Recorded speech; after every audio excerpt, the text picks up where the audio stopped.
An entitled Karen tries to steal my car I use for work. As she jumps in the driver's seat, frantically trying to start it and make a getaway, but I stop her right in time and drag her out of my car, and as a result she threatens to call the police and have me arrested. Here's what happened. So for a bit of context, I work in pest control, and it's a pretty fun job. I get to meet lots of people every day, and I see a variety of entitled people as well. People glad to see me, and sometimes people jumping with happiness, shouting for joy that the pest control guy has finally arrived. So for the most part, it's a pretty good gig. So you'll be just as surprised as I was that this story isn't about that. I had just completed a good day's work, 2 rat jobs, 2 bedbug jobs, and 4 jobs involving hornets. I then realize it's only 2 in the afternoon when I get off 4:30. I head back to the office and think about all the fun paperwork I can do to ease out this month's paycheck. We usually get 5 to 10% commission on all the jobs that we do. That's over $400. I park my car and start reaching for my pocket to lock the car when suddenly I hear a child yelling,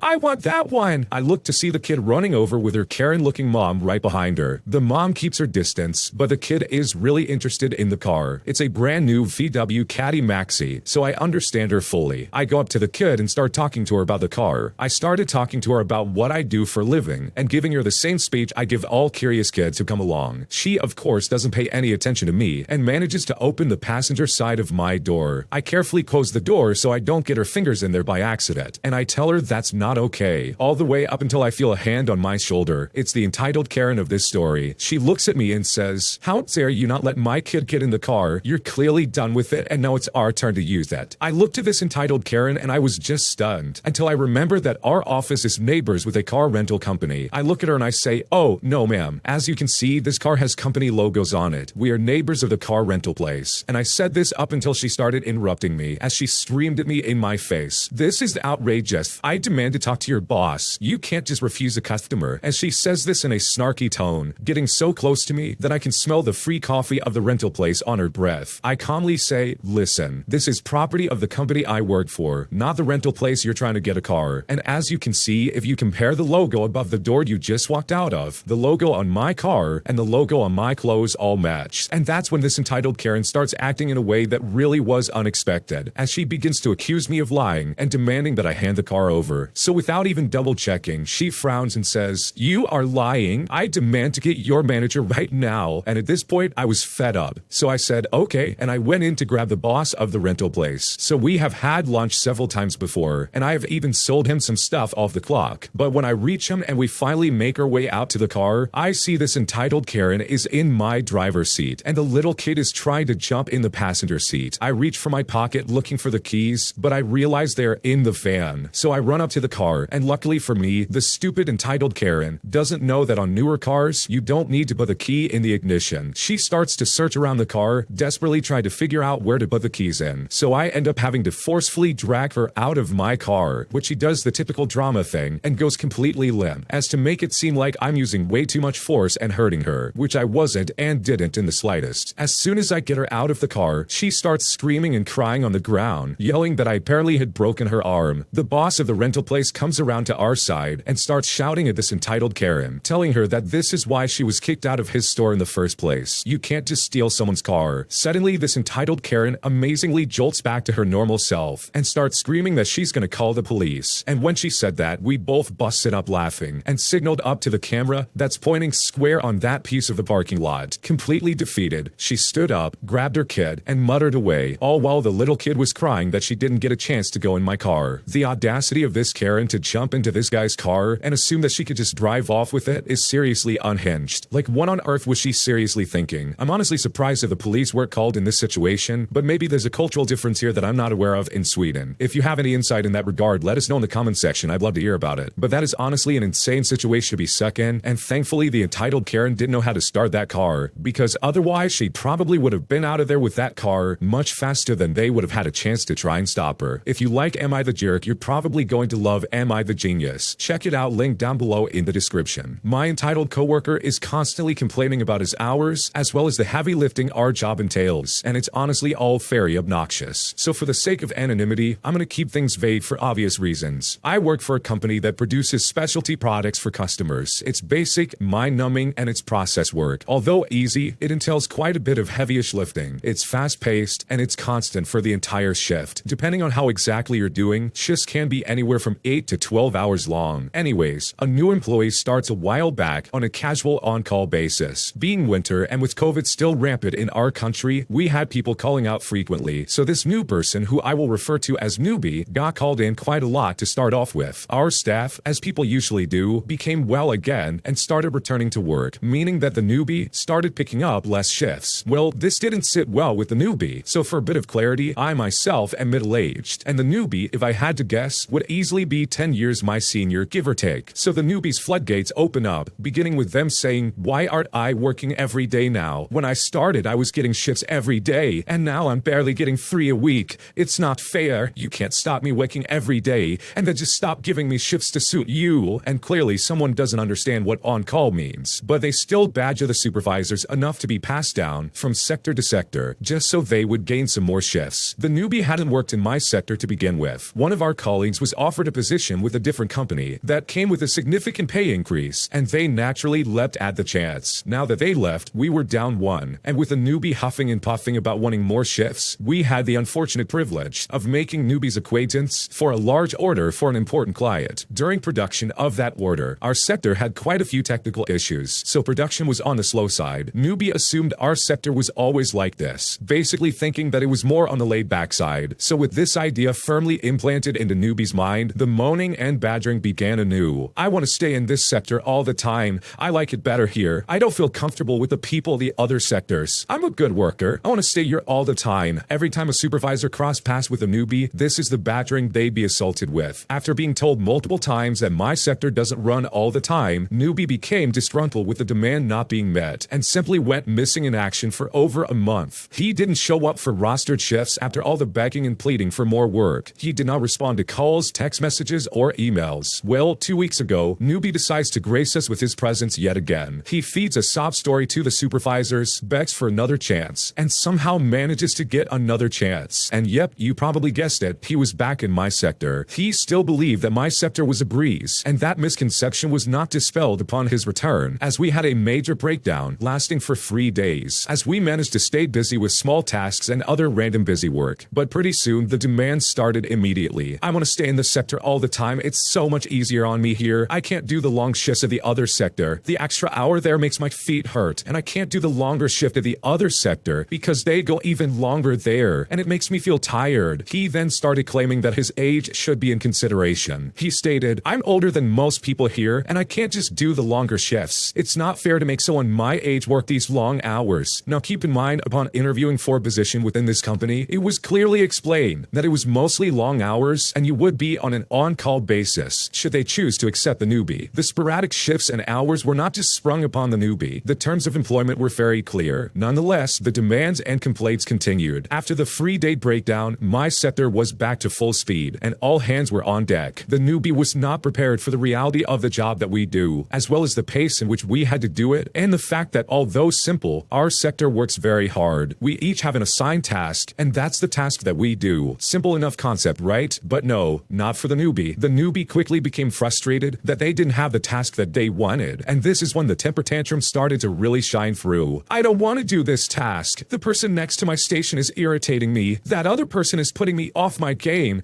and I can't do my task right because of it." The newbie accosted another supervisor about working in my sector all the time. This particular supervisor doesn't play games, and factually stated, "You are on an on-call basis. That means that you work where you are needed." And then they just continued on their way. Well, the newbie was rather disgruntled with that response, and proceeded to moan and groan about the supervisor to the entire sector. That was just incredibly rude. What an arrogant jerk. I'm so much older than the supervisor. Who does he think he is to speak to me in that manner? With a variety of other colorful words thrown in there in the mix, if you know what I mean. After 5 days of hard manual labor, the newbie is sore, tired, and has threatened to quit for the past 3 days, and has now decided that spending their shift doing their assigned task is also not fair. So everyone in the sector should be taught how to do every task, and we should all rotate like they do in other sectors. As a note, my sector has always worked this way, but according to the newbie, this just isn't fair. So our whole sector needs to change our methods to accommodate an on-call casual employee. I cannot fathom the level of entitlement. If you apply for a position that is on-call basis, then the employment is just that. It is on-call. You're not going to work the hours that you want in the sector that you want. When you apply for a job that involves long shifts, heavy lifting, and keeping pace, that's that's what you get. Don't complain about being older than others, just so you can try and get some kind of special consideration. We have employees far older than the newbie who accepted the job, and they don't complain about doing this said job. Finally, don't waltz into your brand new job and start making demands to try and change the way things have been done for at least 15 years. This honestly is just so ridiculous, because this on-call employee and their behavior is absolutely atrocious. I mean, talk about leaving a horrible first impression, and I'm seriously surprised that the supervisors didn't stop this out early on, because honestly, he was mostly just distracting the staff, and his attitude really just did not fit the company, because it sounds like all the other people were there for the right reasons, they knew the kind of work that they were gonna have to do, and they were there to do the job. But this guy just did not get it in the slightest. So hopefully, for the sake of that newbie, whatever job they decide to go to, since they clearly don't want this job, hopefully they are able to keep up with it. Because based on what they described, they clearly don't like physical labor, and it sounds like they would be better off doing something a little bit more casual. My entitled friends throw a party on my birthday, completely taking over my plans to already throw a party myself, and then have the audacity to try and charge admission to this party. So I got petty and I decided to get some revenge. Here's what happened. So for a bit of context, this happened in the late 80s when I was in college. I went to the University of Connecticut, and in my sophomore year, I was assigned to a room in a quad. During the 80s, the school ran out of dorm rooms, so they converted study rooms into dorms. These were deemed quads, so 4 students roomed there at a time. My 3 roommates were all seniors, and they were all getting ready to graduate. Since I was the owner of the room, 3 other friends approached me to be the 4th. That way we can guarantee the room for next year. I am pretty easygoing, so I just said yes. And this was a big mistake, since I find that I am not compatible with the others, and we constantly butted heads. For example, one of the roommates volunteered to bring their record player for the room, but then didn't allow me to play my records on it, because apparently it was the devil's music. For the record, I had Led Zeppelin, Pink Floyd, and other music in that genre. And no, this person was not religious, he was just being a jerk. The list of complaints honestly started gathering up, all the way up until it came to a head on my birthday. Weeks before my birthday, I informed my mates that I was throwing a party on my birthday, and I would like to have the party in the room. This was not unusual. There had been parties here before, thrown by one of the others, and this was my first request for the room. The others said fine, and I started to invite people. I planned on having about 10 people in total. A few days before my birthday, all 3 came to me to tell me that they were going to throw a huge party on my birthday. When I protested, they said my friends could come along as well, but the cover charge was $5. I pushed back, saying that I was buying my own supplies, so my friends shouldn't have to pay for anything. Thankfully, they agreed. Later, I find that they invited a lot of people, and I wasn't going to even see my friends, let alone celebrate with them. The night of the party, my roommates tell me to have my friends identify themselves so they don't get charged, and this is where I decided to get petty. I was really upset that these guys were doing this, so I went down to the ground floor of our dorm, and I told anyone coming to the party that if they are asked by the person taking money if they're coming to the party, that they need to say that they're my friend, and that way they won't be charged. Now, you can probably guess the rest. The party was a huge success. We're all having drinks, my roommates are all out of their money, and I'm having some sort of satisfaction. So I definitely made them regret scheduling that party on my birthday. The only bummer was that I really didn't get to hang out with my friends because it was way too crowded. But in the end, I got the last laugh, especially since they tried to ruin my party on my birthday. Yeah, your roommates really do sound like pieces of work. I mean, honestly, Led Zeppelin and Pink Floyd is not even that bad. It's not the devil's music. I mean, come on. And not to mention the party itself. Like, you very clearly announced to them that you are throwing a party on your birthday, and you just want the room to yourself so you can do that. But instead, they decide to one-up you and basically hijack your birthday party and then charge admission. I mean, what is going on here? That's just so unfair. So I don't blame you for getting petty. These people were being weird, and seriously, they needed to be put in their place. So hopefully, for the sake of this story, your next year at that school, you had some different roommates, because based on what you described, these people really did not sound like they were a lot of fun. And hopefully your junior year was better than your sophomore year. My fiance is incapable of communicating with me during disagreements, and I don't know what to do. My fiance quite literally cannot communicate when we are in a disagreement. As soon as there's an air of slight tension between us, he turns into a stone statue. He just sits there staring off into space. He completely shuts down, like he's a robot or someone cut the power cord. It's one of the most bizarre and frustrating things I've ever experienced in my life. I'll try to initiate a discussion about, for example, the dishes not being done when they needed to be done. I'll wait until a chill, appropriate moment and bring up an issue from my perspective, and he just completely disconnects. Sometimes I give up and I just walk away. Sometimes I stay and just talk to myself while he just sits there. When I ask him what the heck is going on, why are you acting like this, he'll just squeak out the phrase, I don't know. But that's literally it. We can sit there for hours with the same thing going on. I can leave, give him space for several hours, and try to restart the discussion explanation later, but the same thing happens. At first, this would just make me so mad. I would think to myself, the audacity of him. We're supposed to be partners, and he just checks out and refuses to be a partner. I think that he's being so rude, and it shouldn't be so hard for him to talk to someone he claims to love so much. If I can do it, why can't he? But then, eventually, I started to feel really bad for him. Obviously, this isn't healthy. Is something wrong? If so, what is it? What could have caused this kind of response? Am I being too harsh on him? I've spent years going over this again and again in my mind, and I just can't figure it out. I have no idea what could be causing this. I've tried backing off, I've tried getting him space, in hopes that he will come out of his shell when he's ready, but he never does. He will just wake up the next day and act like the argument never happened. Nothing gets resolved, and the same issue occurs, rinse and repeat. As far as I know, his parents, both his mom and stepdad, are both loving and communicative towards each other, as well as their kids. His biological dad did pass away when he was a teenager, so I'm thinking maybe it stems from that somehow. He suppressed his emotions as a way of coping with the loss of his dad, and has been suppressing them ever since. Maybe that's what's going on. He also has trouble expressing emotions in general, so this is my main theory, and it kinda checks out, even though I'm not a doctor. He went to therapy but stopped after 3 months. When I asked why, he naturally couldn't provide any reason or explanation. All he said was that he didn't know. I honestly don't know what to do. We end up arguing about the same things over and over and over again, because he can never work through our issues, because he can't speak to me. By argue, I really just mean me talking to a brick wall. I just sit there, talk through things to myself, and then just go to bed. I thought I would be able to deal with this, but I really can't. When we aren't arguing, he's a great guy. He's upbeat, talkative, energetic. He's fun to be around, but we're supposed to be getting married in June, and I'm starting to panic. I've realized that by him not working through issues with me, that our issues never get resolved. And although I'm always able to move on, I'm actually making huge compromises each time we do that, because I'm forced to completely concede on whatever the issue is, because he cannot or will not be involved. What should I do? I can definitely see where you're coming from. I mean, he completely checks out anytime there's any kind of argument, or any kind of backlash in any sort of way. I mean, you can't even talk to him about getting the dishes done, let alone having any other kind of conversation where there might be some kind of conflict involved. Just imagine how this is going to work when you get married and you try to discuss finances, or try and discuss your mortgage for your future kids. I mean, that's just not fair to you in the slightest. Seriously, he is not being responsible when he's acting that way, and it is just not a good excuse at this point in his life. You truly do deserve a lot better than this, especially when you're about to make him your future husband. Like, the way he's acting is just absolutely unfair. And it also makes me believe that maybe he's stonewalling you like this on purpose, because clearly it works on you. You start to have an argument, he just sits there and says nothing, and then eventually you give up and go to bed. Like, clearly he doesn't have any accountability for his actions or anything else around him. This is his get out of jail free card, and it basically gets him off the hook of being held responsible for anything. So I think this is a massive red flag, and it's something you definitely need to address, because getting married with this still going on is most likely going to cause problems in the future. Thanks for watching. When you subscribe, make sure to hit the bell to turn on notifications so you never miss a video. To finish listening to all the stories, use the playlist at the top of the description. And if you like Am I the Jerk, you're probably going to love Am I the Genius. Check it out in the description below and subscribe.